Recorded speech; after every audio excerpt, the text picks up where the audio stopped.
Good afternoon to everybody. Okay. All right. Thank you very much for this invitation to speak to this group. I want to thank especially Ana Cordova and Irene Ogata, who invited me to talk about this topic.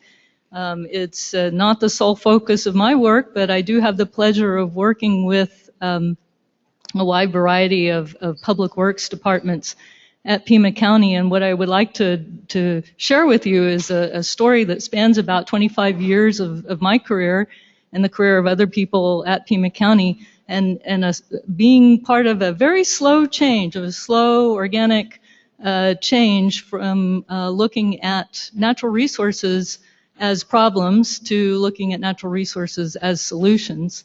And native plants are just one aspect of that green infrastructure change. So I'll talk about two different ways that we're using native plants at Pima County.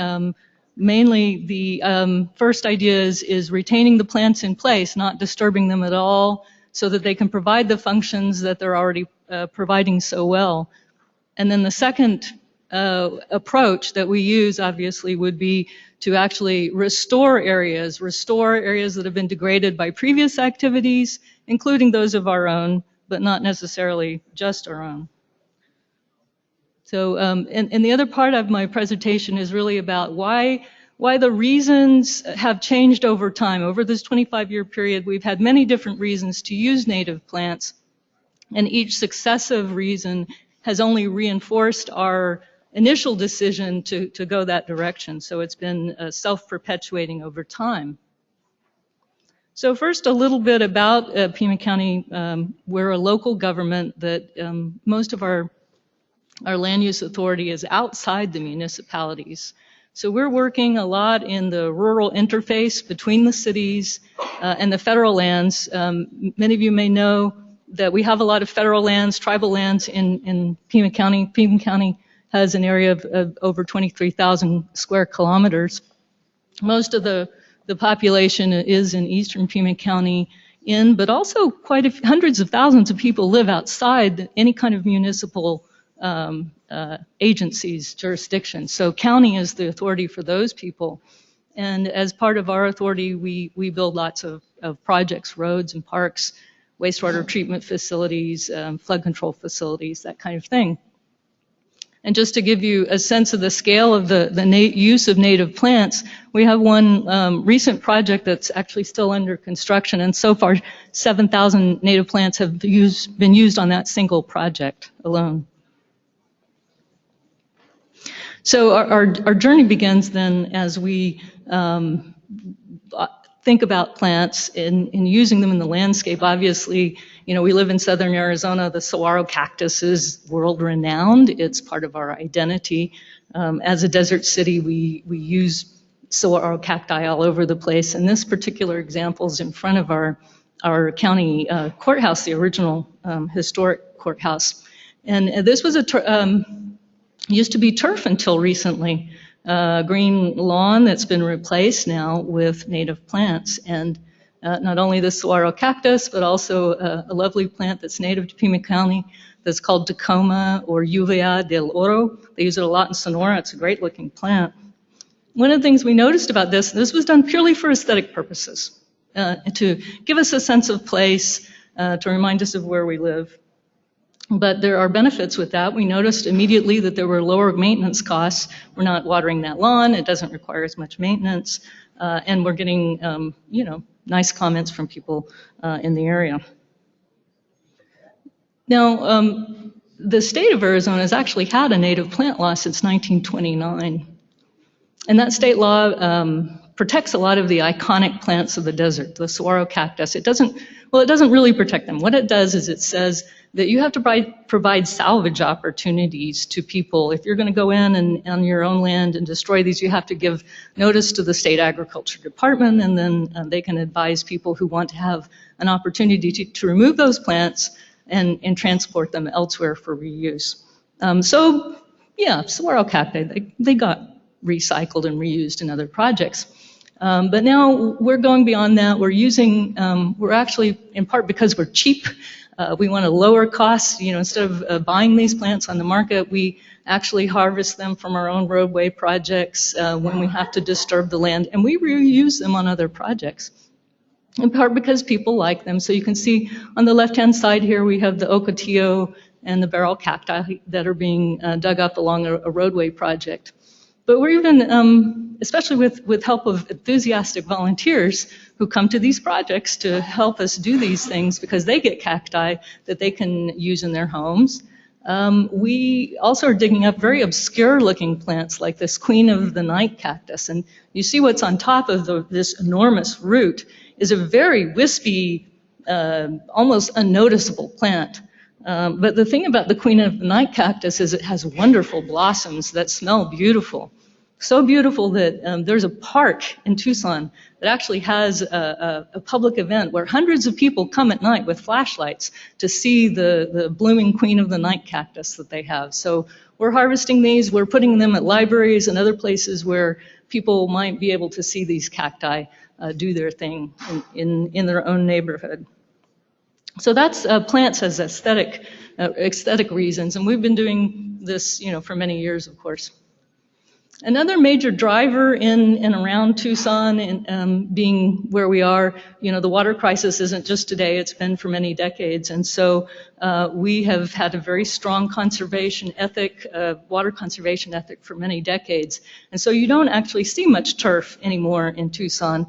Most of the plants that we use are drought adaptive. But that doesn't mean they're native. They could be from any continent, and often they are. I mean, they may be from Africa, they may be from Australia, but in some cases, yes, people are using native plants and have been for many years, simply for the use, for getting a lower water use. So this is not the primary factor that has driven us towards the use of native plants.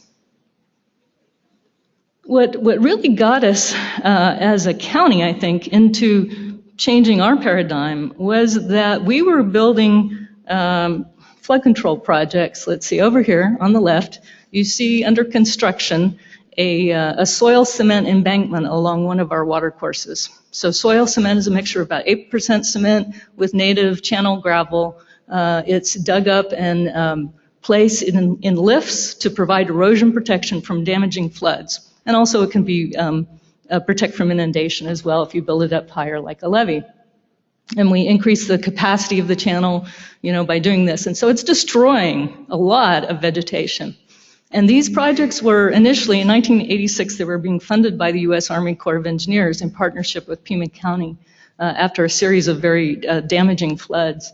And it was the Corps themselves that actually said, with these projects, we're destroying a lot of vegetation. And the emerging science at that time was that these streamside vegetation strips are extremely important for the desert wildlife that surrounds us.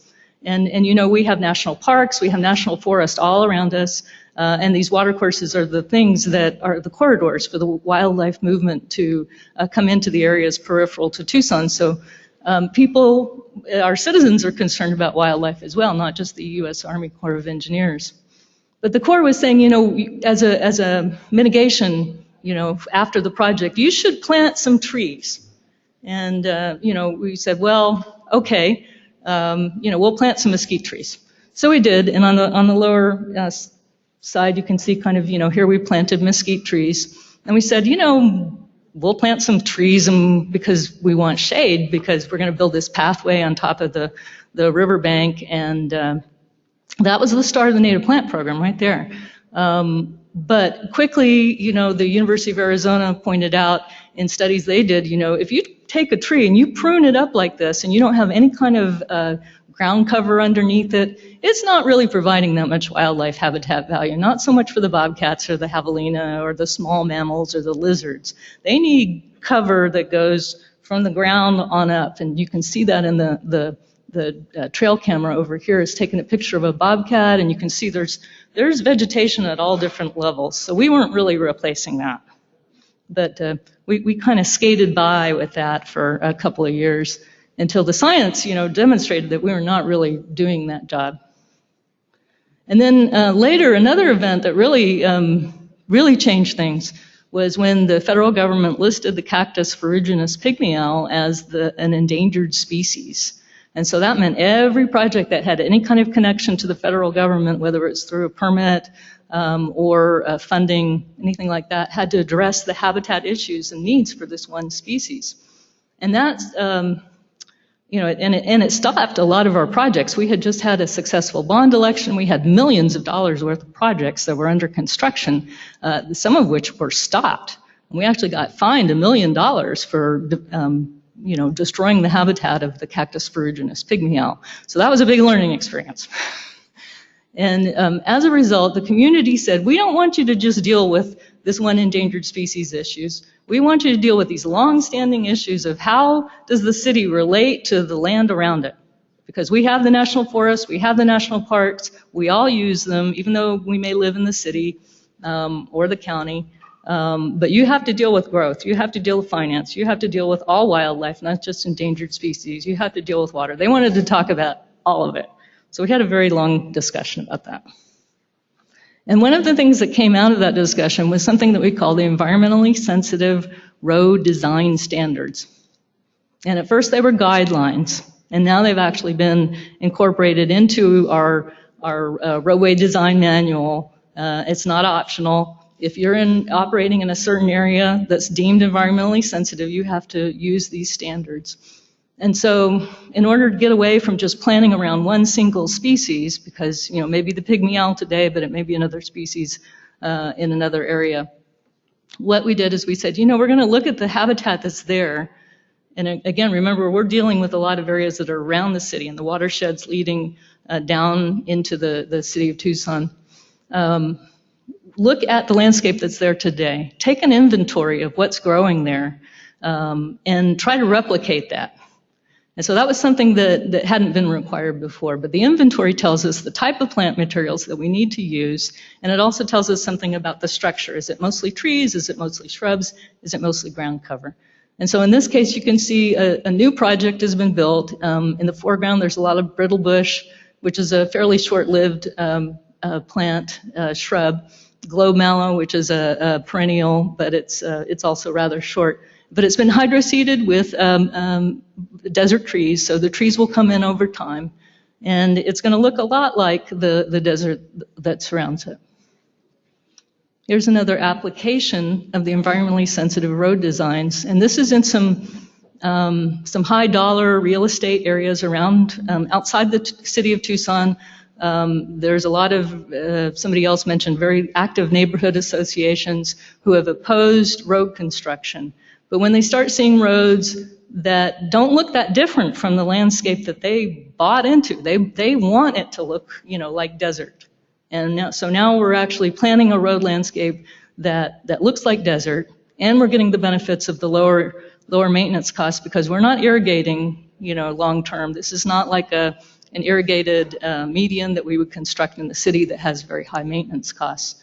And it looks nice, so that reduces some of the opposition from the neighborhood. So we're getting multiple values from that kind of approach. And that actually starts to then reflect into the organization. Oh, this isn't so bad.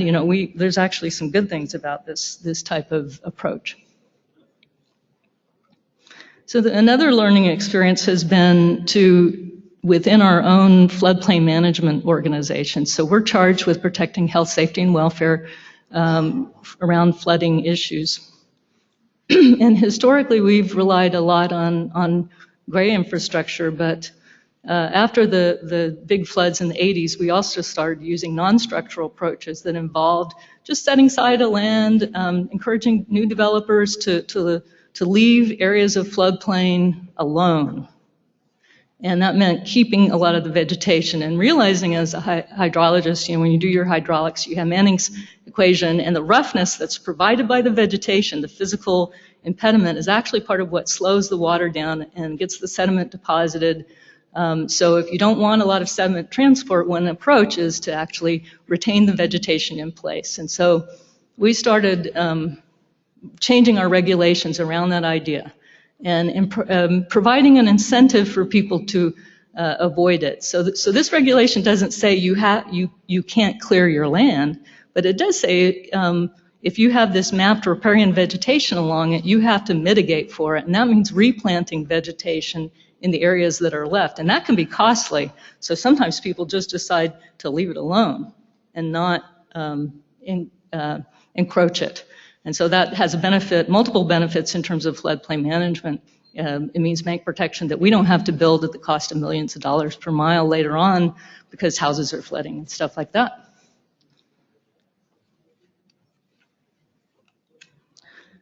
So it wasn't too great a step from that point to say, you know, we have inherited a lot of land as a flood control district agency that has been subject to flooding. It's been denuded by previous farming activities. We have a lot of abandoned farmland here in Pima County, in part because of the competition for water, but also because of the floods. Sometimes will damage the infrastructure for the farming. They don't resume farming afterwards. So a lot of abandoned farmland is left there, and it's blowing dust all over the place. It's eroding. There's no vegetation cover on it.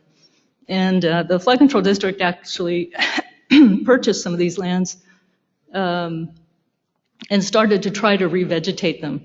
And that was initially it was kind of a collaboration really between our department and the state game agency was giving us grant funding because they saw these as opportunities to improve wildlife habitat for hunting and also you know, just the benefit of the wildlife. And we saw it as an opportunity to keep the sediment in place and to slow the flows. So it was hard to find plants initially. And we actually went to the point of having like volunteers collect the seed, and we had a Game and Fish Department growing out seed in their nursery. And then from there it kind of scaled up, and today the flood control district has restored 454 acres of damaged floodplains over time. And this one place that you might visit on the tour tomorrow, I hope you get to the Kino Ecosystem Restoration Project. This is a flood control. It was originally a detention basin meant to just slow the flow of the water, and it was retrofitted later on to actually capture water. So this is what it looked like after construction 2001, and you can see there's some newly planted trees there. And this is what it looks like today. It's grown in with a lot of vegetation that's been planted, but also a lot of vegetation that's been coming in, just brought in by the watershed, and we've been keeping track of that. And there's a lot of plant diversity, both good and bad in some ways, that's been brought in simply by the floodwaters here. So one of the things that one of the problems that we've encountered as we do these projects is that our plant materials come from a wide variety of sources, and a lot of our contractors, they'll say, well, they asked for mesquites that were native, but here's some South American mesquites we have left over from another project. We'll stick those into that. Nobody will notice.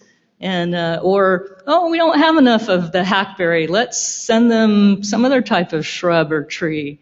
Because who really knows, right? So we had to educate our own workforce about what these native plants look like. And so one of the strategies was basically to develop fact sheets that describe in some detail about, you know, how do you recognize a native mesquite? How do you recognize all these different plants? So that's one tool that we had. But by 2001, one of our staff members, who was an ex-nurseryman, he worked for the Pima County wastewater department. And he came up with the idea of actually, why don't we use our wastewater treatment facilities as plant nurseries? Because we have the water, we have the land, we could be growing these plants for ourselves, and we would have greater control about the plant materials that we're getting, and they could be tailored to our needs. And actually, he had this vision of, like, you know, every wastewater treatment facility would be surrounded by vegetation that they grew there, and you know, you wouldn't be able to see the wastewater treatment facility, and out of sight, out of mind is a good concept, you know, that they appreciate. But they actually have very large buffers around the wastewater treatment facilities, so they ended up not doing that part. But by 2003, we had a native plant nursery. And originally we contracted with a local nursery to run this facility, but in time we took that responsibility over. And so today we have a native plant nursery that has 20,000 plants in stock right now, and just got a spreadsheet about what they have. And they're growing them out for 11 different projects right now. These include trailhead projects, wildlife habitat improvement projects, parks projects, a road project. I'm trying to think of what else. A couple of building projects, and finishing up one of our environmental restoration projects. So they grow things in a variety of container sizes. And when they grow a plant, it's not just one species of that type of plant. Like there's 24 agave species they use that are, serve all sorts of different purposes. Not just one milkweed, but 7 types of milkweed. Not just one type of native grass, but a lot of different native grasses, because you have different soil conditions and different project needs. So we're really trying to have a diverse mix there. So what I hope now is that we can play a short excerpt from a video about the Pima County Native Plant Nursery. Let's see. Do I need to go back? Void between landscape designers and the nursery industry, where even if you wanted to spec a native plant like a creosote bush or a native mesquite tree or choyas, you couldn't purchase those plants anywhere. They weren't typically available in the nursery industry. And so that was part of the original intent, was to have a nursery that could grow these native plants that you find everywhere in the desert, but you couldn't get from the nursery industry. We are salvaging the saguaro from a new Pima County roadway project. And so they're going to extend Camino Verde through here. You can see the right-of-way stakes, and these plants, instead of getting bulldozed, are going to go back to the nursery and find a new home in another project. We salvage as many plants as we can possibly get our hands on, but the plants that we grow from seeds or do from cuttings are a much bigger part of the nursery inventory. And that actually helps the whole overall project have more of that variety of scale and ages that a natural landscape has. This is part of a larger video that you can see on our Pima County YouTube site. So as we grow out these native plants, we find new uses. Our own staff find new uses. In this case, it's a maintenance yard on the left-hand side that you see, where they've used the native choya to improve the security for the maintenance yard. Very innovative. And it's habitat. I mean, this is a nest. I walked by there. There's a nest in the choya. It's got the curve-billed thrasher that is considered a bird that's sensitive to urbanization. But the real problem is not that it's sensitive to having people around. It's perfectly tolerant of people. It's that they don't have places to nest and they don't have insects to eat. So one of the things that we've learned is that a lot of the damage that comes with urbanization is not because of the actual footprint of the structures that we build. It's because of our replacement of the plants. We've taken away the native plants. We might plant a eucalyptus tree, but that eucalyptus tree cannot provide the functions in the food, the shelter, whatever it may be for the wildlife. So when we use native plants, we invite these animals back.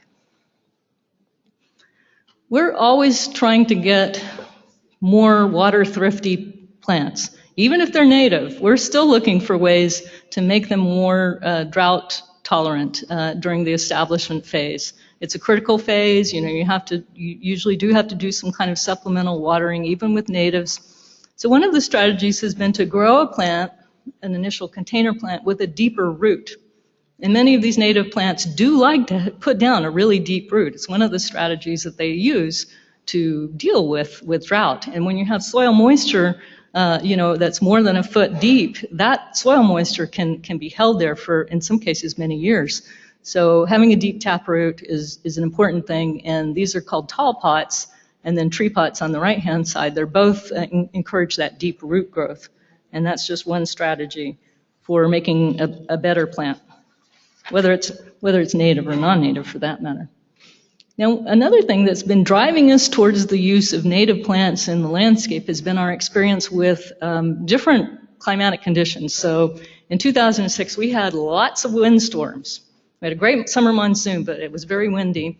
And we had a lot of plants that fell over. And this is extremely damaging. You know, you're talking about 30 years of tree growth here. But one of the things we do notice is that a lot of these are non-native trees that have shallow root systems, in part because they're dependent on frequent irrigation. But it may also be just the way that that plant grows. So this is down at the lower left-hand side. That's a South American mesquite, and we see that they fall over in windstorms much more readily than the native mesquite, which has that deep taproot. And then the other examples here are eucalyptus that have fallen over. So when we use natives, we're avoiding this cost. We're avoiding the loss of 30 years of maintenance or watering or just the aesthetic feel. That's all gone, and hauling off these trees is an expense. So avoiding that is important. Another experience we've had, damaging frosts. You had them in Sonora too, I know, in 2011, 2013, that killed a lot of plants, native and non-native, but primarily in Tucson it was the non-natives that died. And so that's driven a lot of people in the landscaping industry away from some very popular plants that came from Australia in particular, but to some extent Africa and even southern Sonora and other parts further south. So we know some plants are not tolerant of these deep freezes. This is one plant that's proved very, very durable over the long term. It's the ironwood tree. The ironwood tree is indigenous to southern Arizona, California, Sonora. It's a really great tree. It can live up to 800 years. So this is a very long-lived tree, very drought tolerant. But it's not perfect for every place. It can tolerate a little bit of freezing, but it's not. Pima County is a very large county. It has a very varied climate, so it's not appropriate to plant everywhere. So although we really like this tree, we wouldn't plant it at high elevation areas in Pima County because it simply doesn't grow well there. And so one of the tools that we use, we have this thing called the Native Plant Selection Tool. And it came out of those native plant surveys that were required under the Arizona Native Plant Law. And so even in a place that where the native vegetation no longer exists, you can click on the township range, the location in the map, and it'll give you a plant list of what grew there prior to all of the destruction. And so you can tailor your plantings to a particular area, a particular soil or climate within a 12-mile region anyway. So I spoke about using native plants for more and more things. So we are now changing our landscape design to deal with water quality issues in the urban area and the rural area, and to harvest the water. And so the old design had the water collecting along the curb and using the streets as conveyors of water. And we see a lot of pavement failure and so forth, and you have these high medians that are casting the sediment onto the road where we have to pay to have the sediment removed. So that's not so helpful. Some of the new designs do take the water off into these swales for bioretention purposes. And fortunately, because of all the past history that we have for using native plants for other reasons, we have a very well-developed suite of plants in our nursery to deal with a lot of these new requirements. So we don't have to reinvent anything. The plant materials are already in use. And there's so many different beautiful plants to choose from. There's white thorn acacia, there's justicia, there's what we call fairy duster or caliandra, there's the wolfberry, which gives a berry that's like goji berries, which are very expensive in the stores, the desert willow, and so forth. And as some of our other speakers mentioned, this strategy of using native plants is something that is catching on with homeowners. This is Pima County Department of Environmental Quality sponsored surveys of households in Tucson in 2 successive years, and you can see landscaping with native plants was one of the type of green infrastructure methods that homeowners are using a lot these days. So this is a photograph of a recent project that's right across from where I live. I was amused by the earlier comments about the aggravation, that seeing a poorly planned project causes you when it's right outside your office. This is a county project, and it's a good project. I mean, they've got the street harvesting designs and so forth. And one thing I like about this project is that they started to use native grasses, and we don't see that much right here. But here are two, this was just planted very recently, two native grasses here. And grasses are important because they have this fine root structure that really puts a lot of carbon into the soil. And then the carbon that's in the soil provides sites for different pollutants to adsorb and be sequestered into the soil. Plus the soil carbon also builds up the water holding capacity as well. So this is a good thing. And plus, grasses don't encroach the bike lanes like trees and shrubs do. They don't require quite as much maintenance. So I like this project, but I think it was Brad that mentioned the fixation on a lot of rock. We need to have a certain amount of rock to reduce erosion problems. But the thing that galls me about this one is that we're getting a lot of our rock from mining areas. And there's soluble minerals in there, some of which are copper. Plants don't really like copper. We're seeing some weird salts come up in some of the areas, and I'm a little worried about some of the water quality issues if we use rock that comes in and has soluble minerals that are associated with mines. We need to look into that. And in Las Vegas, they found that they actually get heavy minerals leaching out of the landscaping rock. So you need to be careful about where you get your source material, and I don't know where that came from. Part of the need that we have is to translate these ideas into standard specifications and plan details. And so one of the things that the City of Tucson and Pima County recently finished is a design guidance manual that provides some of these standard details. And I encourage you to take a look at that. At the end of this, there's a link to where you can see this manual. I understand it's the first low-impact development and green infrastructure manual that's designed for an arid city, an arid region. And I think EPA is going to be supporting a lot more promotion of this new design manual. So I mentioned KERP earlier, or the Kino Ecosystem Restoration Project. I hope you'll be able to go to the tour tomorrow. The KERP project was originally constructed in the 60s by the U.S. Army Corps of Engineers as a single-purpose basin, and the sole purpose was to slow down the flow to detain floodwaters. Very ugly, never used for anything but that. 100 acres, so a substantial area in size. The Corps of Engineers in the 1990s adopted an environmental restoration component for their programs that allows them to go back and do retrofits. And so we asked them to collaborate with us on a retrofit of this single-purpose flood control detention basin to actually capture stormwater runoff. And so this is what we believe is the largest stormwater capture basin in the Southwest, where we gather the stormwater specifically for the purpose of reuse on landscaping outside the basin as well as inside the basin. And as part of that project, the floodwaters that come in here, they're from an industrial area. They include the Tucson Airport, portions of the Davis-Monthan Air Force Base. So you never know what's going to come in there. And so we have constructed basins here, wetland treatment systems, to capture the floodwaters. The way it works is let's see. So the water comes in here, the basin inlet, goes into a sediment trap right here, which we can clean out, shopping carts and sediment and whatever comes down the watershed, because it's a big watershed.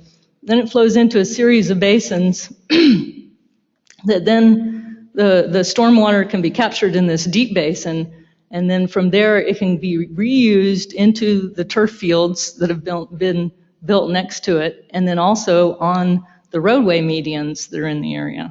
So this saves us a lot of money, because otherwise we would be irrigating those with reclaimed water, which is actually quite costly. Now there's also a reclaimed water supply to this basin, so that so that the plants that are down there won't die off. And I actually thought a lot of the plants that they put in there would not survive the flooding, because at times this basin will flood 10 feet deep, and those cottonwood trees will be, halfway underwater for weeks. And I thought that alone would kill them, because they do need oxygen to the root system, but they've been very, very persistent. So, if you want to look at the kind of what types of vegetation work in different flood situations, this is a good place to study it, because we have all different kinds of topography in that basin. We have high ground with desert brush and everything down to the wetlands. So this is a story about a park that planted itself. The Pima County Parks Department, the good news was they got a new building. The bad news was that it was constructed next to an old landfill. And so this is a view of the landfill. It was a construction debris landfill. Actually, part of the old university buildings are in the bottom of that landfill. And so it's uneven land, it kind of settles, and it floods. So in 2006, we had a big flood, and it filled up this basin pretty badly, and the ground kind of settled more and sank. But it brought in about $100,000 worth of plants, and it just planted itself. Fertile soil, seed, water, and you get lots of trees and shrubs. So the Parks Department decided, maybe we won't build that turf park we were thinking about, because, it's hard to deal with the landfill. It would be very costly to provide an irrigation system. Let's just kind of work with what we got. And so they invited the Tucson Cactus and Succulent Society to add to this area different agaves and cacti from all over the world. So this is going to be a very nice botanical garden where people can come to see not just native plants, but plants from all over the, mainly the North America and Mexico. And these are all being interplanted among the plants that planted themselves. Another purpose, of course, mentioned by other people, is that now we look to plants, native plants, to provide shade. So here's some data. We don't have comparable data for all of the city of Tucson, but in Phoenix, they did a survey of, what are the plants that provide shade? And, native velvet mesquite was the dominant plant in Phoenix. However, 8% of the plants, the second highest, most common plant that provide shade is the palm tree. Well, the palm tree doesn't provide very good urban shade, so I think they can do a little better than that over time, because it takes a lot of time to grow trees. And then El Paso, apparently most of the vegetation there is most of the shade anyway, is being provided by Italian cypress and Afghan pine. And that may be fine for El Paso, but I know here, we're losing a lot of our pines to bark beetles and to lack of winter rains. These are two pine trees in my neighborhood, and I'm seeing, a lot of these big old trees that were very successful in past decades die. So will they be around to provide shade? We may need to look more to native trees to do that in the future. And somebody else mentioned Trees for Tucson. This is a program that's actually funded by Tucson Electric Power. So they realize that you can save a lot of energy. Homeowners can save a lot of energy, and the benefit to the utility is better reliability of providing energy during peak summer energy use if people will only plant trees around their houses. So what they do is they subsidize the tree planting around houses for homeowners who will put them within 15 feet on the southeast or west side of the house. And that's a very good strategy, especially if they use the roof water to irrigate that tree, because they're right next to the house, so there is that opportunity if they build that in. Very sustainable. Now, we haven't actually incorporated it into our own county building system to that extent, in part because we don't have this kind of incentive, but we can do better in the future, and we will do better, I'm sure. Another thing that we'll be looking to get from native plants in the future, I think, is clean air. There are now programs to look at the the value of trees for cleaning up the air quality. And so this, these people at Davie Resource Group took that tree inventory that you just saw for Phoenix, and they said, what's the value of all those trees for cleaning up air pollutants? And the most important value that they saw was in the particulates. So this is like 800 tons of pollutants removed, particulate matter removed by trees. And whether they're native or non-native, they're doing that function. And they valued it at $5 million. And those emissions, those particular emissions are equal to that for an annual discharge from 2.4 million cars. So it's not just a little value, it's a lot of benefit that, that trees can provide. And really it's not just trees, it's trees or shrubs, anything that can intercept with the leaves the dust, the particulate matter in the air. So we can use native plants to do that in the future. Another thing that we're starting to think about, and because we're already in this program of using native plants, we can say, we know that our native plants are providing food sources for pollinators, like the monarch butterfly. Now they're finding out that monarchs need resting places, and they're preferentially selecting native Gooding willow and native mesquite trees. And when we have pollinators, we're supporting agriculture. I mean, agriculture needs the pollination services of bees, and we're getting honey from bees and so forth. So this, again, those are benefits that don't flow to the municipalities, but they are to society at large. Native plants can also provide jobs, and in our projects, you know, we do have jobs that involve working with these plants, not only planting them, but establishing them in that critical first year of after construction, weeding, and so forth.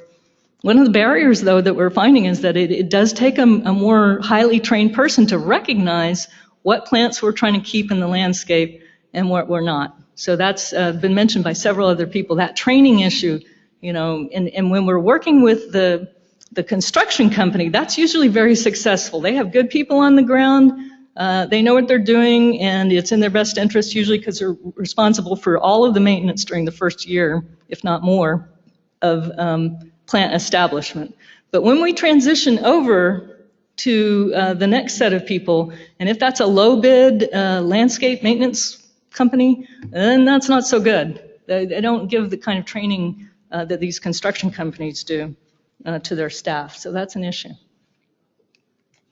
Another barrier that we've had continually has been just the availability of native seeds. So we don't just do container planting, we do a lot of hydro seeding, broadcast seeding, and you know, we want a variety of native seeds. And the requirements, you know, are very stringent for native seed purity. So you have to have a very technically proficient company that works at high standards. So that means native seed is expensive. The flip side of that is that there are job opportunities there for entrepreneurs, for people to make that transition from farming economy to serving the needs of, you know, whether it's the Forest Service, they need a lot of native seeds, or Pima County, other agencies like ours that do use large quantities of these very expensive seed. So perhaps you know people can help fill that gap. And then finally, one of the experiments that we're running with our library system is that we have a seed library. So we maintain our own seed inventory just for our own projects. We've got about 100 different native plants that we maintain seed for. But that doesn't mean that the community has access to them. And one of the innovations here has been to make available food crop seeds to the public via the public library. And you don't have to, it's not like a bank where you have to put it in to take it out. You can just go there and you can check out seeds and you plant them in your garden, and you have no obligation to return them back. But they do encourage you to make a donation of seed that somebody else in the future may be able to use. And so our library system has dispersed over 16,000 packets of seed last year, but most of these were not native to this region. So one of the things that, like I said, they're mainly food crops. Some of them are native food crops, but a lot of them are, you know, they might be broccoli or collards or whatever. And so one of the things that we want to do in the future is to get more native plant seeds into the hands of the public so that they can use them too. So just to sum up then, native plants are turning out to be more useful than we can imagine. We keep finding new uses for them that reaffirm our commitment to keep using native plants and to learn more about them. But it is a long process, and it requires a lot of self-education. Fortunately, we find that we have a lot of people in the community who are very knowledgeable about the topic, and they want to tell you about it. So tapping into that is fairly easy. We found success in being incremental, but we have also found that we need to nurture those native plant suppliers, whether they're in the private sector or in the form of growing our own through our nursery. And then, as always, education of ourselves as well as the community is something that we always have to do, and keep spreading the information and sharing it with other people. So if you like the photographs in this presentation, the information, a lot of it comes from other staff members in Pima County. I want to thank them, and as well as some of the non-governmental organizations that work with us and shared their information with us. These are some of them. And if you want to find out more information, here are 2 links, one to the Native Plant Nursery video, and the other to our Green Infrastructure Guidance Manual. And I have 1 copy here if anybody wants to take a look at the hard copy. So thank you very much.